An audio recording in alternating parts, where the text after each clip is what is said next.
ඔයාලා මේ එකතු වෙලා ඉන්නේ අපේ HTML වීඩියෝ සීරිස් එකේ තුන්වෙනි වීඩියෝ එකත් එක්ක අපි වීඩියෝස් දෙකක් දැනට කරලා තියෙනවා.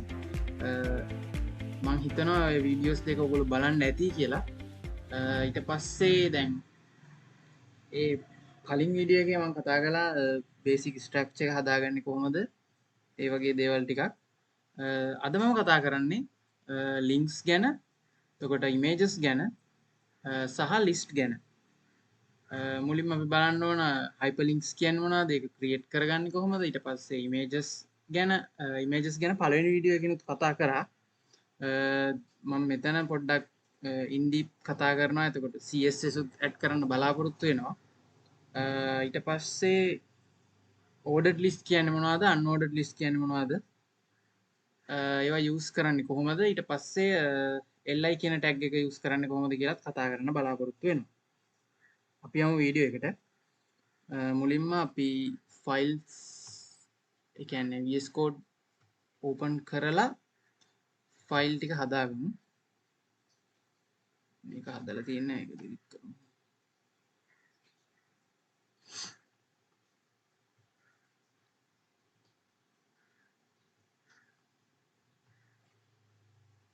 මුලින්ම අපි කරන්නේ ඇඩ්‍රස් බාර් එකට ගිහිල්ලා cmd කියලා ටයිප් කරනවා. ඊට පස්සේ code space කියලා command prompt එකක් දීලා command එකක් දීලා enter press කරාම අපිට VS Code එක open වෙනවා.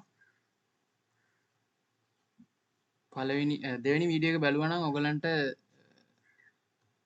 මේක ගැන පොඩි අවබෝධයක් ඇති. ඊට පස්සේ අපි ෆයිල් එකක් ක්‍රියේට් කරගමු. HTML ෆයිල් එකක් index.html.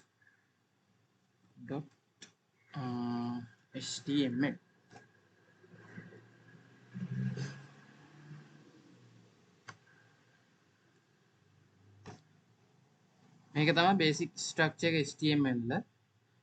ඊට පස්සේ මුලින්ම අපි කතා කරමු hyperlinks කියන්නේ මොනවද කියලා. දැන් hyperlinks කියන්නේ ඔයගොල්ලෝ මොකක් හරි link එකක් click කරාම එක්කෝ page එකකට යනවා, නැත්නම් image එකක් load වෙනවා, නැත්නම් file එකක් load වෙනවා.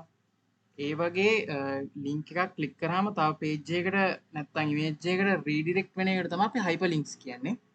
අපි ඒක හදාගන්න use කරන tag එක තමයි ඒ කියලා tag එක. මේක තමයි අපි හදාගන්න use කරන tag එක hyperlink එක හදාගන්න. මේ href කියන තැනට තමයි අපි ඒ කියන්නේ අපිට ඕන image එකේ නම හරි නැත්නම් link එකක් හරි මෙතනට දෙන්නේ. ඊට පස්සේ අපි මේ tag එක ඇතුළට දාන්නේ. දැන් හිතමු click here කියලා මම දෙනවා නිකන්. click here. අපි බලමු මේක save කරලා open with live server.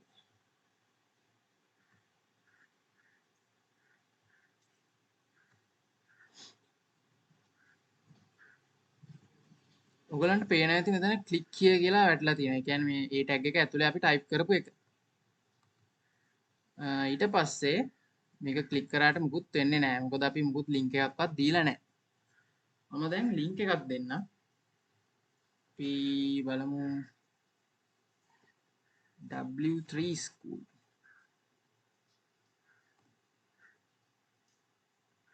අපි මේකේ link එක දීලා බලමු. W3 school address bar එකට ගිහලා copy කරලා ඊට පස්සේ මෙතන අපි paste කරමු. දැන් අපිට මේක අපි දැන් hyperlinks කියලා කියන එක හැටියට දැන් අපි මේ link එක click කරාම මේ click here කියන එක click කරාම අපි W3 school එකට යන්න ඕනේ. අපි බලමු එහෙම වෙනවද කියලා. මේක save කරන්න. හරි. ඕකට තමයි අපි hyperlinks කියලා කියන්නේ. ඒ කියන්නේ page එකක click කරාම ඒ කියන්නේ click here කියන එක click කරාම තව page එකට load වෙනවා. අපිට image එකක් දෙන්නත් පුළුවන්. ඒ වගේ click කරාම යන එකට තමයි hyperlinks කියලා කියන්නේ. හරි, අපි ඊළඟට කතා කරමු images ගැන. images ගැන මුලින්ම කතා කරන්න කලින් ඔයාලා අනිවාර්යෙන් ඔයාලට ඕන image එක ඔයාගේ ෆයිල් එක ඇති කියන්නේ HTML ෆයිල් එක තියෙන ෆෝල්ඩර් එක ඇතුළට දාගන්න ඕනේ. මේ වගේ මේ දාලා තියනවා වගේ ඔයාලගේ image එක අනිවාර්යෙන් ෆෝල්ඩර් එක ඇතුළට දාලා තියන්න ඕනේ. ඊට පස්සේ දැන් මම ෆොටෝස් දෙකක් දාලා තියෙන්නේ. ඊළඟට බලමු අපි ඒක හදාගන්නේ කොහොමද කියලා. පළවෙනි වීඩියෝ එකෙත් මේ ගැන කතා කරා. මම මේකත් කියලා දීලා ඊළඟ ස්ටෙප් ඒ කියන්නේ ඊළඟ විදියට තව විදියක් තියෙන ඉමේජ් එකක් ඇඩ් කරන ඒක මම කියලා දෙන්න.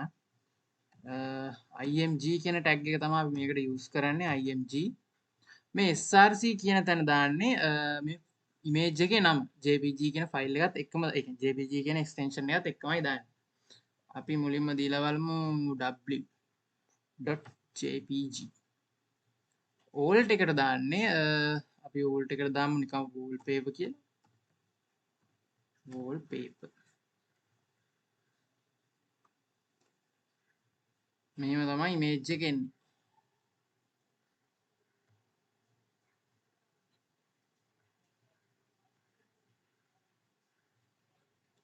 ඊට පස්සේ මේ ක්ලික් කියන එක අපි කමෙන්ට් කරමු.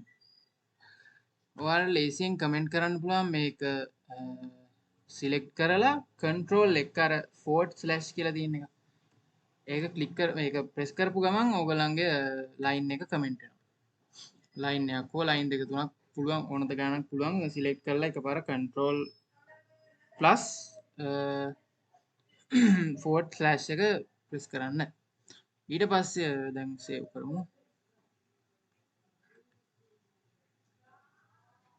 හරි මේ විදිහට තමයි එන්නේ ඉමේජ් එක. අපිට ඕනනම් මේක ඇතුලේ ස්ටයිල් දීලා width එක height එක වෙනස් කරගන්න පුළුවන් කිසි ප්‍රශ්නයක් නැහැ. ඊට පස්සේ තව ක්‍රමයක් තියෙනවා CSS වලින් ඇඩ් කරන විදියක්. දැන් CSS වර්ග තුනක් තියෙනවා. CSS ඇඩ් කරන විදි තුනක් තියෙනවා. ඒ කියන්නේ inline CSS කියලා තියෙනවා, external CSS කියලා තියෙනවා, internal CSS කියලා තියෙනවා. inline CSS කියන්නේ අපි මේ tag එක ඇතුලේ attributes දීලා. ඒ කියන්නේ දැන් width එක දුන්නොත් මෙහෙම width එක දීලා අපි මොකක් හරි කීයක් හරි දුන්නොත් 200ක් දෙමු. එතකොට image එක වෙනස් වෙනවා. මේකට කියන්නේ මෙතන CSS set කරනවා කියන්නේ inline CSS. ඒ කියන්නේ මේ tag එක ඇතුලේ. ඊට පස්සේ internal CSS කියන්නේ මම මේක පොඩ්ඩක් අයින් කරනවා. inline CSS කියන්නේ අපි head එක ඇතුලේ style කියලා tag එකක් ඇතුලේ type කරනවා. දැන් මේකට අපි කියනවා internal CSS. හරිද? මේකට අපි කියනවා internal CSS. දැන් අපිට CSS එකේ මුලින්ම CSS එක දාන්න ඕන තැන tag එක copy කරනවා. copy කරනවා කියන්නේ copy කරන්න පුළුවන් නැත්නම් අපිට එහෙම ලියන්නත් පුළුවන්. අපි දෙමු මුලින්ම අපිට තියෙන එක body නේ. body කියන tag එක දීලා curly brackets දාලා ඒක ඇතුලේ තමයි අපිට type කරන්න තියෙන්නේ. මුලින්ම background කියන මම image එක add කරලා පෙන්නන්නම්. අපි මේ image එකත් අයින් කරමු.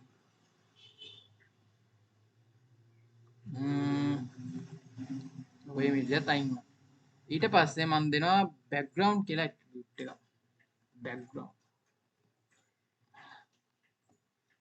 ඊට පස්සේ URL කියලා එකක් තියෙනවා. ඒකත් දීලා බලමු. ඊට පස්සේ මේ URL කියන එක ඇතුළට අපි දෙමු wallpaper එකේ නම w.jpg කියලා සේව් කරාම ඔයගලන්ට පේනවා image එක එනවා කියලා.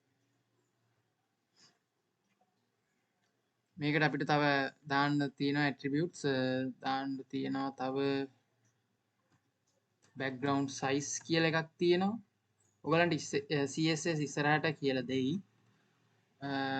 අපි මේ දැනට image එක පොඩ්ඩක් adjust කරගන්න කියලා දෙන්න. cover. අපි save කරලා බලමු මොකද වෙන්නේ කියලා. එතකොට දැන් ඔයාලට පේනවා images හරිනේ. images මෙහෙම කරාම images දෙකක් පෙන්වනවා. ඒකට අපි පෙන්වන්න ඒ කියන්නේ එකම image එක මේක repeat වෙලා. ඒකට අපි මේ background එක ඇතුලේ semicolon එකට මෙහා පැත්තේ no repeat කියලා command එකක් දෙන්න. no repeat කියලා save කරාම ඒක නැතුව යනවා. අර ඉමේජස් ගැන කියන්න තියෙන්නේ මේ ටික. අපි ඊළඟට බලමු මම මේ ටික අයින් කරනවා.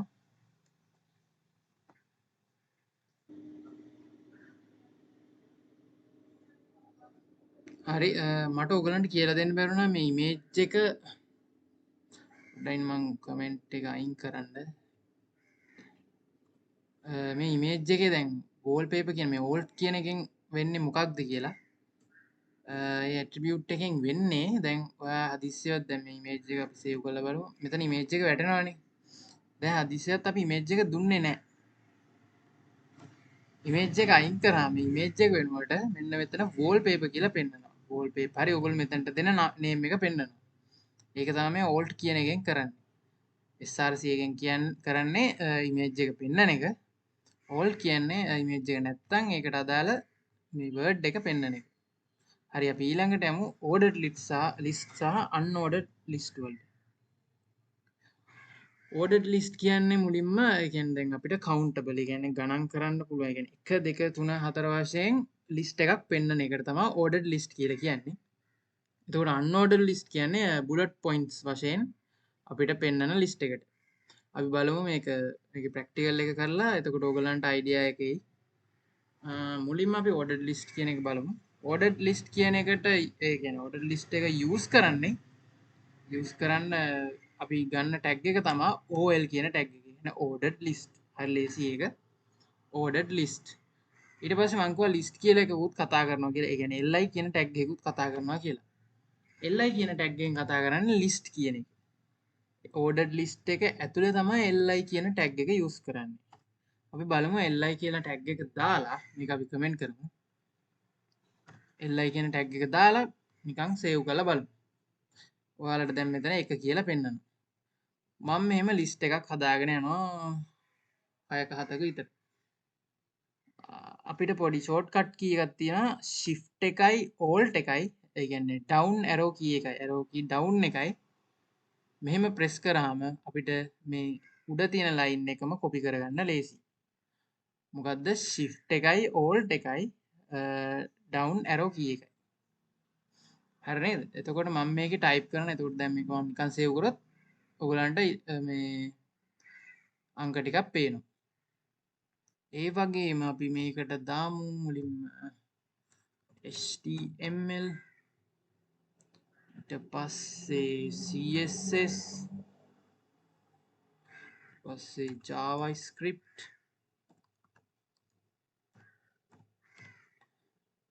ඊට පස්සේ Java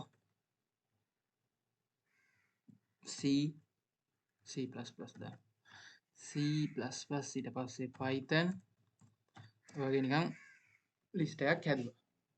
දාලා සේව් කරාම ඔයගලන්ට පෙන්නනවා මෙතන මේ ලිස්ට් එක. HTML CSS JavaScript Java C++ Python කියලා. දැන් අපි හිතමු HTML tag එකක් තියෙනවනේ දැන් body කියලා. body කියලා tag එකක් තියෙනවා. head කියලා tag එකකුත් තියෙනවා. අපි මේක යටතේ අපි දාන්නේ කොහොමද කියලා පොඩ්ඩක් try කරලා බලමු. ඊට පස්සේ දැන් අපි මෙතන ස්පේස් එකක් හදා ගන්නවා li කියන tag එකට යටින්. ඊට පස්සේ ඒක ඇතුලේ OL කියලා list එකක් හදනවා. ඊටත් පස්සේ ඒක ස්පේස් එකක් තිබ්බා. ඒක ඇතුලේ මේ විදිහටම li කියලා තව list එකක් හදනවා. දැන් මම නිකමට save කරලා පෙන්නන්නම්. ඕගලන්ට මේක ඇතුලේ එක කියලා වැටලා තියෙනවා. ඒ කියන්නේ එක ඇතුලේ එක. main එක ඇතුලේ එක. මේකට අපි කියන්නේ nested ordered list කියලා. ඒ කියන්නේ list එක ඇතුලේ තව list එකක් හදනවා කියන්නේ. අපි ඒකට දෙමු body කියලා. නේද body. ඔයාලන්ට තව මෙතන ඉතින් list එකක් දෙන්න පුළුවන්. li කියලා දීලා. head. ඔය වගේ දිගටම කරන්න පුළුවන්. ඊට පස්සේ දැන් අපි හිතමු මම මේක අයින් කරනවා. අපි හිතමු දැන් ඔයාට මේක පටන් ගන්න ඕනේ 1 2 3 4 නෙමෙයි ABCD කියලා. අපි එතකොට කරන්නේ මේ ordered list කියන්නේ OL කියන එක ඇතුලේ attribute එකක් දෙනවා type කියලා. ඒ කියන්නේ අපිට ඕන type එක. ඊට පස්සේ ඔයාලට auto suggest වෙනවා එකෙන්ද පටන් ගන්න ඕනේ. A වලින්ද පටන් ඒ කියන්නේ capital A වලින්ද simple A වලින්ද නැත්තම් රෝම ඉලක්කම් වල වින්ද එහෙම කියලා පුළුවන්. බලමු අපි A කියන එක දී. A කියන එක දුන්නාම ABCD කියලා පිළිවෙලට වැටෙනවා.